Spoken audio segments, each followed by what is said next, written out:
Hello everybody, I'm Random Bystander here, and I'm a random bystander who's here to talk to you about this Bloodstained thing. This is Bloodstained, Ritual of the Night. How'd I get ketchup on my shirt? Bloodstained Ritual of the Night was the product of a Kickstarter that launched back in the days of 2015, the same year that Undertale was released, Silent Hills was cancelled, and Nintendo still had faith in the Wii U. I've never been into games like Bloodstained in the past. I never even played Castlevania. I kinda forgot I backed the game until I got an email saying I was getting my Nintendo Switch copy. But I wanted the Wii U! I honestly didn't even remember why I even backed the game when I had no interest in the genre in the first place. Then I remembered by watching the trailer again. This trailer was incredible looking, featuring creepy locations like a graveyard, an even creepier castle, and the one and only Koji Igarashi? I may have butchered his name? Either way, Igarashi introduced the art of Bloodstained and promised a classic gothic action-adventure platformer that publishers weren't going to give you. Also, he can turn into a horde of bats. He deserves my money. Igarashi showed his passion for the project not only into the trailer he made, but also he seemed like he genuinely wanted to make a game that he loved, and to prove publishers wrong, that this genre could still be a success. And boy, did he show those publishers. He showed them the told you so worth over $5 million. I was so happy that the Kickstarter succeeded, and now, after nearly half a decade later, we get to enjoy the game Igarashi wanted to create, Bloodstained Ritual of the Night. First off, before we even put the cartridge in the Switch, the cover art is gorgeous. It has this dark and gloomy look, yet not too bleak, as it has the right amount of color to it. Not only that, but backers get a special reflective case that is absolutely beautiful with a hint of rainbow to it. I know it's a minor detail, but it already got me excited to pop this game in my Switch. And a nice little thank you for backing the project. We start the game, create a new file, name our character, Miriam. Sounds like a good name, but I think Mirandom fits well. Get it? Get it? Then we have our backstory and how during the Industrial Age, a group of alchemists brought hell upon the world by infusing shards with innocent people in order to gain hellish powers. And these people were known as Shardbinders. Only 2 Shardbinders survived, a man named Gebel and our protagonist Miriam. The backstory is cool and all, but all I can think of is how our story is being narrated by Solid Snake. I'm dead serious, David Hayter is the narrator. A horde of demons spilled from the shadows and fell upon city after English city. That monster can go more than 300 miles per hour. He does a good job, but sometimes it's a bit hard to hear him over the music, as the music seems louder than it should be, and with David sounding a bit quiet. And though the church succeeded in vanquishing the Hell's End, a steep price had already been paid and collected. No good. Can't hear you. Also, I like the art direction of the opening. It looks like something you would see in a book of a fantasy tale, and it fits really well with the setting. And speaking of art direction, the character art looks wonderful too. The designs of each character, especially the main character, are unique and interesting. The voice acting is pretty good as well, at least for the main characters, and their delivery is believable and engaging. The game starts out with Miriam on a ship heading to the demon-infested castle, with this dude whose name I can't remember. Johannes. Yeah, that guy. Miriam's been asleep for over 10 years, and I thought I had an oversleeping problem. Once Miriam awakens, she must confront Gebel, who has taken control of the demons and is using the demonic powers to take over the world. And it's up to Miriam to stop them. The game delivers with its promise. It's a gothic platformer with lots of RPG elements thrown in. As Miriam, you explore all throughout the map, beating up monsters, opening chests to search for weapons, and collecting powerful shards in the most painful way possible. Ow.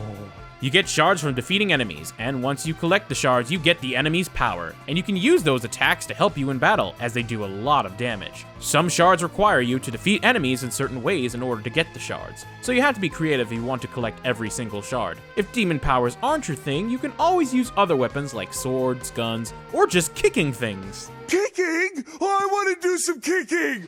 You also have these areas you could save and heal up, and you are going to want to save as often as possible. Autosave is non-existent in this game, so that means you gotta keep your wits about you if you want to survive. And trust me, it ain't gonna be easy. But before we mention the difficulty, we run into Gebel and his luscious locks. Like Mufasa reaching out to Simba, we try to get him to remember who he is. But he won't listen, and he sends a squid lady boss against us. This is where I honestly started dying. The boss is tough, and you can't just throw strategy out the window and hit things randomly. I should know, I threw strategy out the window and hit things randomly. One thing that is cool is that when you are low on health, the Joy-Cons start to vibrate. It's a subtle way to use the Joy-Cons motion controls and to let you know that you're low on health. And it is definitely better than things like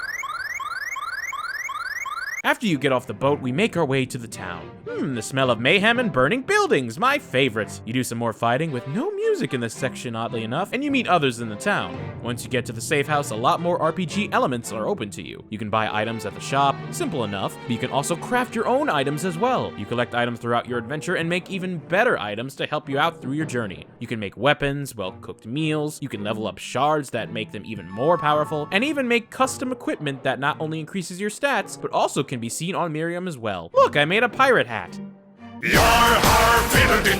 You can also run into this lady who assigns you monster quests to deal with, as you are assigned to kill a specific amount of monsters, and she really wants you to bring them down. Help my husband rest in peace. Kill that murderer dead!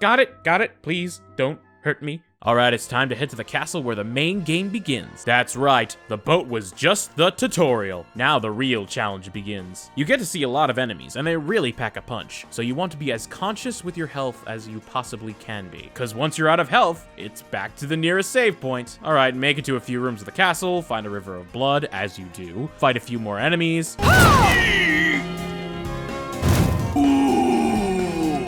I'm sorry, can we hear that again? One more time.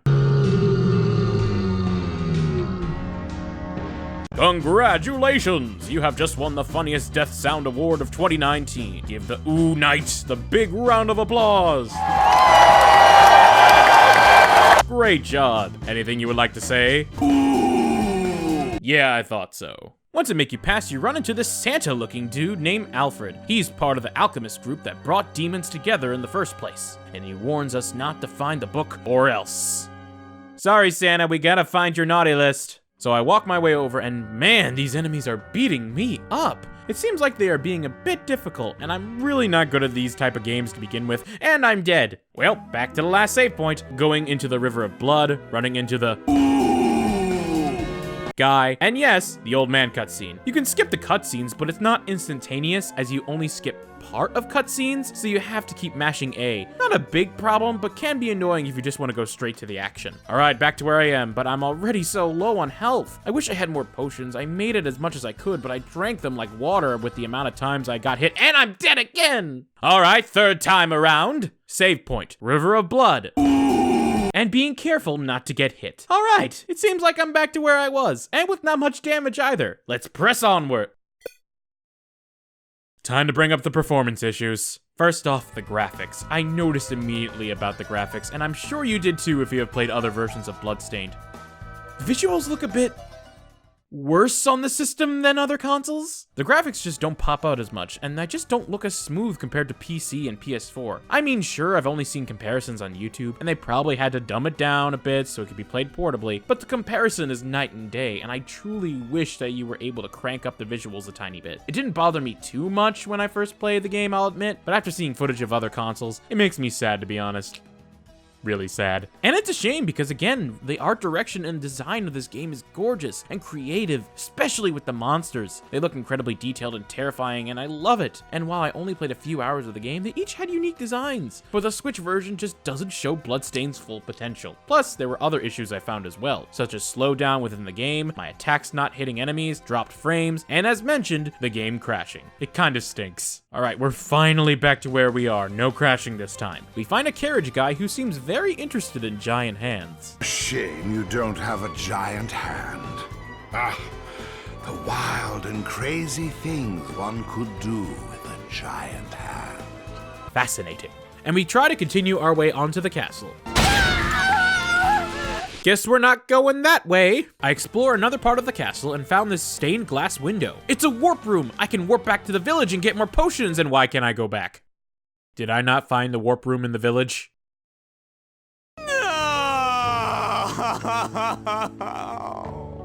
While we head all the way back to the village, let's talk about the music. I love it. This game's soundtrack is so wonderful and gets you ready to fight some demons. It fits the mood of the game perfectly and gets you on a sense of adventure or gets you ready to fight a creature. Michiru Yamane, I butchered that name, worked really hard on the music for this game, and it shows in every level. I literally play the music from the first level on the way to work. It just motivates me. Definitely one of my favorite things about the game by far. Alright, found the warp room and got some more potions to boot. Now I'm ready to take on whoever's next. Oh hey, it's David Hayter. Again.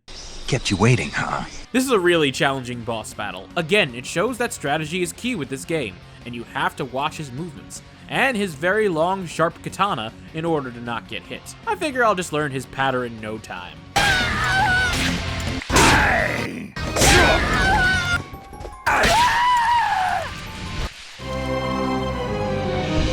I will cut down all demons. Alright, Bloodstained, I admit defeat. You're pretty good. Bloodstained Ritual of the Night has a lot of good things going for it. The presentation is gorgeously gothic, the RPG elements are great, I like the music and the voice acting, and it's a great and rewarding challenge for those who look for it. If you were a fan of the old-style Castlevania games, Bloodstained is a huge love letter to the genre, and you're going to have an absolute ball with it. This game was completely out of my gaming comfort zone, and while the challenges may have made me a bit angry, I still had fun playing it. It was like watching a different movie genre, or eating a new type of food you have never tried before. It was strange at first, and maybe took some time getting used to, but I wound up really liking the different style of gameplay. I kinda wish I had more time to explore the game, and I hope to pick it up again in the future. If you want to give it a try, Bloodstained would be a great start if you want something in this genre from this console generation. However, it pains me to say this, it really, really does as a Nintendo fan. But I don't recommend the Switch version. With all the slowdowns, graphical issues, performance issues, and how the game looks not too great compared to PS4 and Steam, Bloodstained ported to the Switch disappointed me. I just wish it held up compared to its console competitors more, and while I get to play it on my bed and in my bathroom if I want to, I probably will just play it on Steam. In short, Bloodstained is a bloody, good game. And Igarashi should be proud of his creation, but get it on any other console if you want the best experience. Heck, with the Steam sale, you could probably get it on sale too. Well, Bloodstained on the Switch, you did your best, but you're going to hang in your glitter-filled case and stay right on my shelf, where you will remain for all eternity. Well, back to fitness boxing.